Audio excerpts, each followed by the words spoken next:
Guys, this is Catheters, and welcome back to episode number 4 of Deep Dives. Today we're going to do things a little bit differently. We're going to actually be looking at some footage that I played at 200 zoom on PokerStars. So we're going to run a clip, do some analysis, and then see what we can get out of this in the solver. So hope you guys enjoy, and don't forget to smash that like button. Do leave a comment in the comment section, and of course check out carrotcorner.com for all of our educational poker content. Let's go.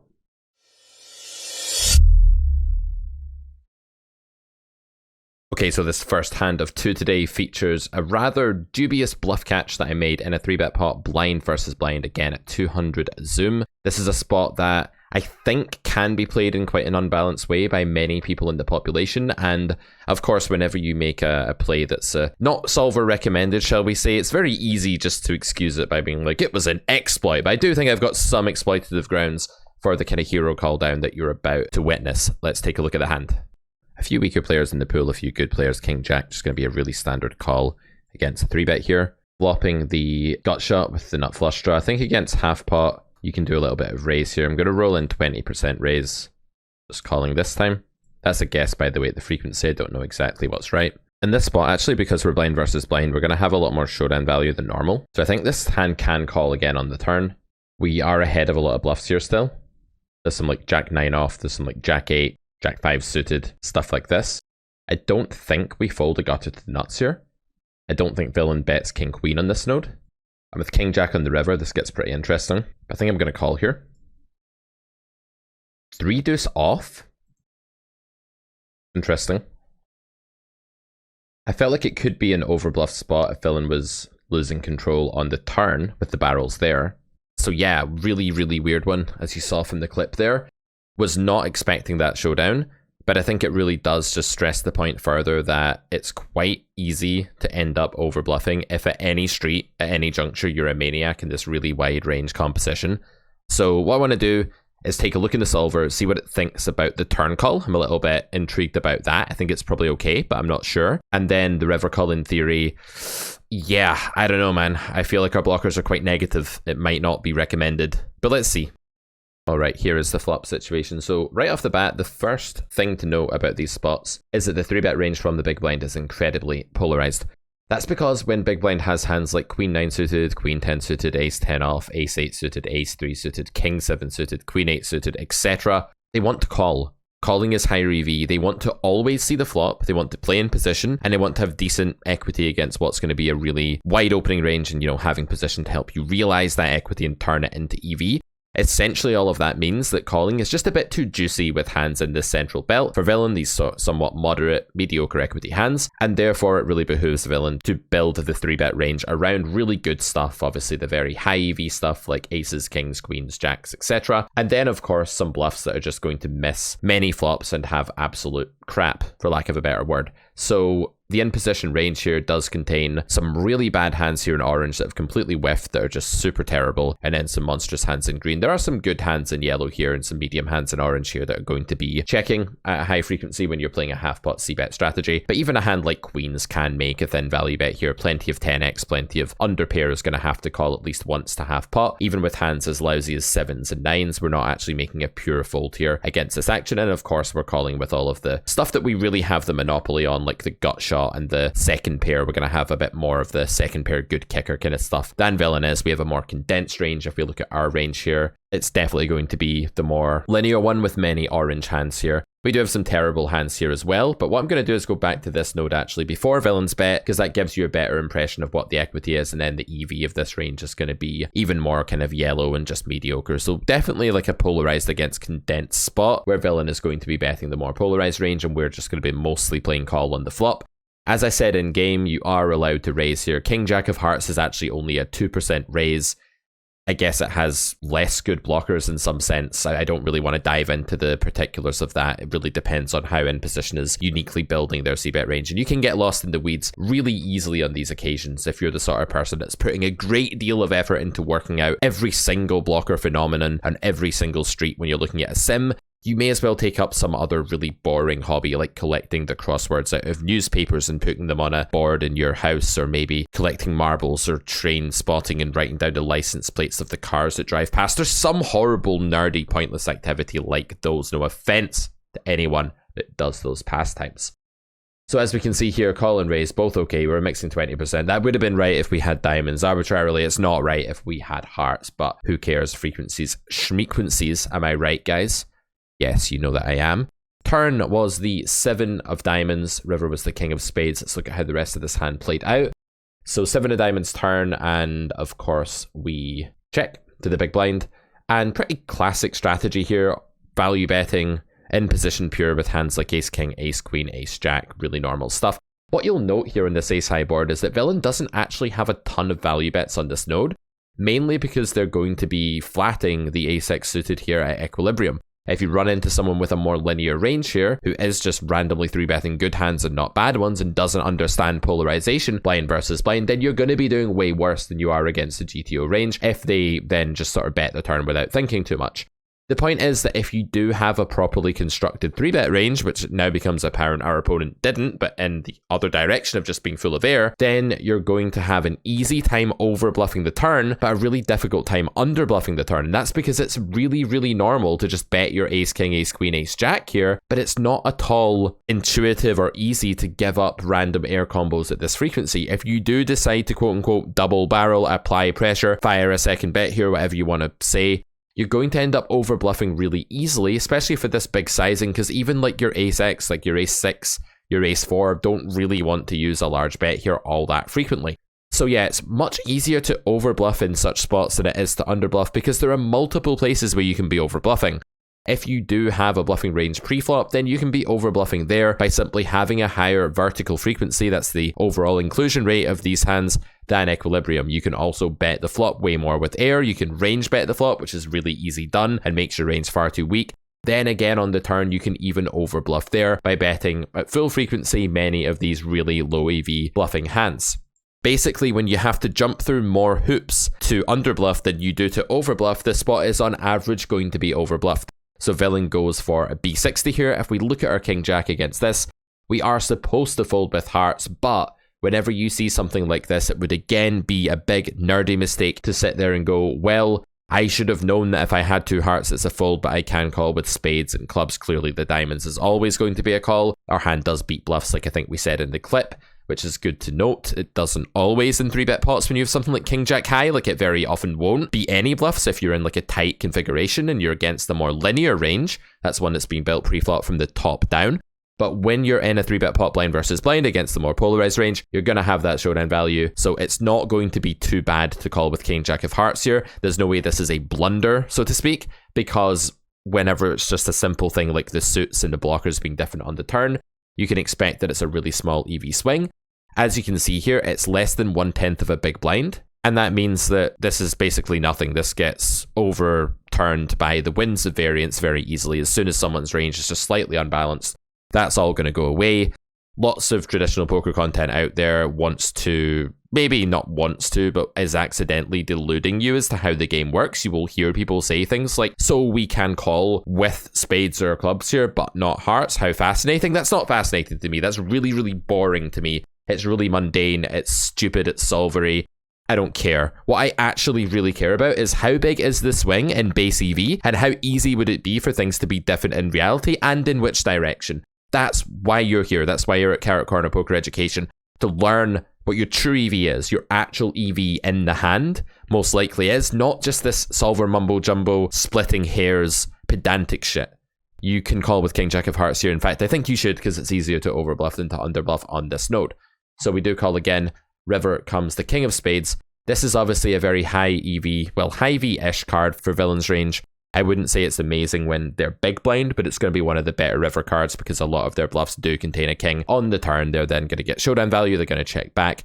That's going to improve the range. This is not as good a card for villain as you might think, though, because we're actually the ones with the queen jack here. They don't have a lot of that pre-flop. This is not a spot where we're fearing 16 combinations of straights because villain doesn't have that many combos of straights. In fact, their value range on this river is going to be pretty narrow. It's only going to be ace king, ace queen, and then there's a ton of bluffs. Just, it's so easy to overbluff this spot. So the main reason that I called here in game, and I couldn't quite articulate this in the 10 seconds I had to act or whatever it was essentially that I expected my opponent just not to have enough value bets, because there aren't many naturally here. There just aren't. It looks like there are, but you don't have kings.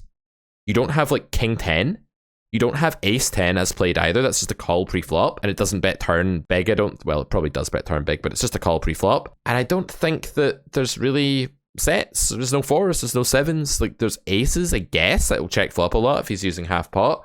There's just not that many value combos. There's a lot less value combos than there appear to be. And therefore, how easy would it be to arrive on this river with all of these air hands to have more than this pre-flop, or to have more than this on the flop and range bet the flop, or to just bet the turn a bit too indiscriminately, just try to apply that second bullet of pressure and end up overbluffing river. I think it's incredibly easy. So overall, I'm just going to say I'm a big fan of this call. I don't know what the solver's going to say about this. I have no idea what it thinks about the EV. I think it'll despise King Jack because, well, look at Villain's range here. This is quite obvious, right? Villain's bluffs are primarily in GTO, coming from precisely Jack X combos, mainly Jack wheel card combos. Therefore, it cannot be too good for us to call with King Jack. How losing is it? Oof, that's pure fold. As expected, it's 8.7 big blinds losing. That's horrific. So we have made a GTO blunder here, but we owned the guy. The guy had 3 deuce off. Like, what are you talking about, Solver? Solver's crazy, man. Wants to fold to a guy with 3 deuce off. Pfft.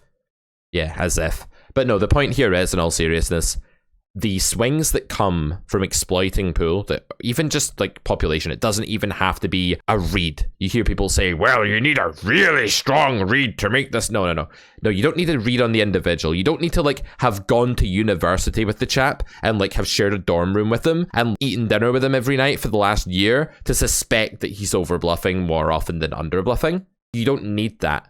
You don't need to know people intimately. It doesn't need to be your brother or your sister or your great aunt in order for you to make a call. Well, if it was my grandmother, I would... No, you don't need to say these things. Just think about what humans do. You're a human, so you can think about how you think. We are more the same than we are different. We're extremely similar. We're basically all just the same with these like minute genetic variations. We think about poker in the same way. People are overbluffing here. Call all the bluff catchers. They're not only bluffing Jack X, the blocker effect is diluted. It's not as strong as it seems. This is the key point. All right, let's do hand 2. If you're enjoying the deep dives series, guys, do let me know if you like this kind of content, this sort of solver stuff distilled so you can understand how it's actually relevant. Don't forget to check out carrotcorner.com. We have 2 courses on Carrot Corner that do just that. The Carrot Poker School does it in a theoretical way. It drowns out all the noise. It gives you just everything you need to truly understand the theory of the game. Yes, we use extracts from solvers. We use little excerpts. That doesn't mean that we're just showing you a sim and talking about absolutely everything. A lot of courses do that, and it's not a good way to teach the game. Similarly, with Cash Injection, we do exactly what you just saw there. Where are the exploits? We list 10 spots where you can destroy humans without individual player reads. You can just destroy the pool by figuring out where they're unbalanced, and we list 10 unique spots for that in Cash Injection. Okay. This second hand, this one was much more miserable and bleak, and I just ended up having to make a fold on the turn. But I want to talk about how bluff catching in this second hand is not a linear thing. So when you're choosing to call with a bluff catcher, you're not just going, this is higher than this, so I'm going to call this one. Bluff catcher, by the way, is the Carrot Poker School term and just common poker term in general for a hand that beats all the villains' bluffs but doesn't beat any of their value bets. Let's watch the footage. Let's roll the action. This hand happened shortly after the one you just watched at 200 Zoom on PokerStars. Pocket 8s here, going for the 3-bet, facing the 4-bet. I think in these positions I just play call and I jam like 9s plus. Is that right? I feel like that's right. I'm just going to play call here. So Jack 4 in a 4-bet pot. This guy is also tagged as a reg. I don't know if that means he's going to have 3 deuce off. I'm going to guess not. Quarter pot here, something we'd expect. I don't think this is the texture we play any raise on at all. Villain's range is a bit too polarized here for it to be good. So just going to obviously pure continue with 8s here. On the turn, this is a super annoying spot. I'm going to fold this time. We do have ace queen there as like possibly a better call. Interesting just to see what our defense range is meant to look like in that spot. So yeah, I told you, not really that exciting, but I think the way we need to construct on this turn is going to be illuminating a few key concepts. At the end of that clip there, I mentioned something about how ace queen is a better call, and I think even though I've only got a few seconds to voice my opinion, that pretty much hits the nail on the head as to why my hand has to fold. Let's take a look at the sim. Okay, so on this flop, we have decided to check. The solver is basically taking a range bet approach to the situation as the big blind. Really favourable spot for big blind's range, the jack being a card that's going to hit some of the bluffing range from pre-flop, like the ace jack off, the king jack off, etc. As you can see, the solver's being incredibly particular here and always c-betting ace jack, but never c-betting king jack, and all of this sort of stuff. Don't get lost in the weeds of this. The point is that the big blind wants to bet at a really high frequency. If you turned on the right view, the EV view, you would see that there's not as big a deal between these hands as you would think. There's not much EV at all being lost here between bet or check. So you can just ignore this. You can just say, that's cool, solver. I'm glad you care about that. That keeps you happy. But actually, it just makes me really sad to think about all of your extremely nerdy shit. Like, I don't want to think about it. Like, get out of my face. A lot of rage against the solver recently in these videos. I believe I've formed an unhealthy love-hate attachment relationship with the solver over the years. It's just a very long, complicated thing. I'd rather not go into it. I probably need to speak to my therapist about it. Let's move on. So villain bets quarter pot here, which is the normal sizing in these spots. There's not a lot of pot building to do. It's not very urgent. And I was wrong. There is raising here. There's quite a bit of raising actually going on these notes. Even with my hand, the lowly pocket eights, you can raise. And it gets really bleak, like villain jams. You just call it off. You're like, okay, I'm usually behind, but sometimes you have some bluff, semi-bluff hand, and I'm doing okay. I can also bank an 8. So you just call it off there. Kind of counterintuitive. The reason I didn't do this is that I remembered a pattern, which I'm now convinced is when you're in position in a 4-bet pot on a paired board like this, you also don't really raise, but you do on some of the unpaired boards where villain's a bit less polarized. Out of position though, raising is just more important, like getting that denial, stopping villain from realizing 2 streets of equity. You just have more control over the pot here by raising flop because you're not building turn donk bets, even though maybe you should be. You probably should be building turn donk bets here if you aren't playing raise on the flop, but we're not, and therefore we want to do some raising on the flop. We're not allowed to donk the turn in these sims. So that's kind of interesting that you do raise the 9s, the 8s, the 7s at some frequency. We just elected to call here. The turn came the king of diamonds. So this is obviously a card that's pretty decent for villain's range. They are just having all the fun here. You can see our EV is only 178 chips out of 500. It's really, really low. We have terrible hands that are basically just begging villain to check. So when we have 8s here, our hand is worth 10 chips out of a pot of 500 chips. So our 8s are basically just going, we've lost. It's over. We just need to pray that you, for some reason, don't bet a turn that's amazing for your range, and we can realize some equity. This shows you why it's good to bet lots of your range in situations where people have bad ranges against you. It's good because you just get to deny a lot of equity. Our 8s here are just like begging that they see the river, and that's the only way they even claw back a little bit of this pot. It truly is a super grim turn situation on this king of diamonds. So villain bets a lot, but not all of the time. Of course, you slow play a monster at low SPR in position. We know this. We've talked a ton about slow playing at low SPRs with invincible hands. No different with quads, no different here with kings. If you have ace jack, your hand is less than invincible, so you start to benefit once more from the fold equity, which is why there's betting here. Broad strokes, guys, that's what we care about in deep dives, not the little nitty-gritty nonsense, but the big paintbrush that tells you the thing you can actually see at a distance. That's the thing that has EV that's big enough to see at a distance, EV that's big enough to matter, in other words. So that's why we're paying attention to that. So as you can see here, in response to this strategy of villain betting small again, betting 1/3 again, absolutely the right sizing. No need to rush pot growth. Our range is not merged enough here that villain needs to bet big to deny equity to loads of medium equity draws. We just don't have a ton of those. We don't have a lot of open ender or flush draw here, just a little bit. So villain goes for the small bet, and all of our under pairs are now folds. This is kind of as expected. If we did call 8s, we would have made a similar size of mistake to our river call in the last hand. Slightly less bad, theoretically, actually. But yeah, not something I want to do. This is going to be a gross spot. I think people should give up the river a lot here if they bet the turn, and the reason for that is I wonder if turn is just like overfolded immediately. No, it can't be, right? No, ace queen probably isn't folding much. But yeah, this is a weird spot. Like, it's hardly ever meant to go call on the turn.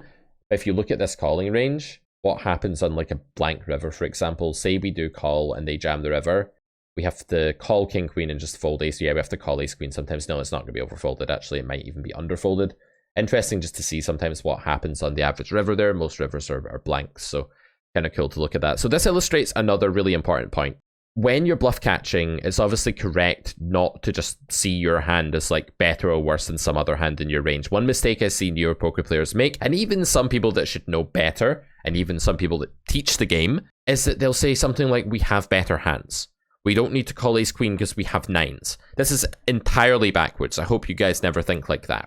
Call with the bluff catchers that have the best EV, and that could come from improvability, being able to improve against your opponent's value bets. It could come from robustness. How robust is your hand when it's ahead? You can see that eights is not very robust when it's ahead at all because villain has overcards to it all the time, basically. Ace queen is a bit more robust when ahead, actually. It likes a few more rivers. And then blocker properties as well. Like the 8 clearly can't be much of a positive blocker. It could be a negative one sometimes. Villain's bluffing with an 8 in their range. Overall, I think this is a pretty clear fold. You don't want to call any underpairs. Some are better than others. You just start calling the big stuff on turns like this. Gut shots, top pair, trips, etc. Not so much slow playing going on here. This is because of a concept we talked about in episode 2 of Deep Dives, I believe, or episode 1, which is that urgency actually goes up when you face a bet when you're the out of position player. It's not that urgent to donk bet the turn. It's not very urgent because your opponent's going to bet a lot, but when they bet, it's now urgent that you jam the rest so that river can't go check check. That's going to happen a lot. You don't want that to happen, so you want to jam the turn. You don't get the chance to donk the river. You don't build that into the sim, so the sim wants to jam the turn. This is really standard. Let me know what you think about this format where we actually roll the footage of a session. I quite enjoyed making this. It was super fun. Let me know what you think about deep dives. More to come in this series. I will bring you some content of other varieties as well in the near future. Don't forget, check out carrotcorner.com if you like what you see here for more of our high production paid content, fully edited, professionally put together, and comprehensive, both exploitative and theoretical over at carrotcorner.com. See you back here for another video very soon on this channel. Bye for now.